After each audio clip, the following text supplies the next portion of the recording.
হারুন সাহেবের মতো লাগতেছে। আসলে ভাই বেদনা ভরা আমার এই জীবন, আমি আর ব্যথা পেতে চাই না। কষ্ট আরো কথা লাগতো। অনেক বেদনা ভরা আমার এই জীবন, আমি আর ব্যথা পেতে চাই না। অনেক কেঁদেছি আমি এই জীবনে, করুণার পেতে চাই না। কই বা থাম লাগে, আমরা থামতে গেছি নাকি? আরেকটা তো আমরা থামতে কইনি, আরেকটা ওয়ান্স মোর নাচিব না নাচতে হবে না, কিছু সমস্যা আছে।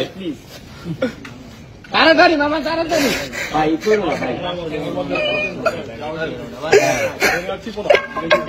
সারা দে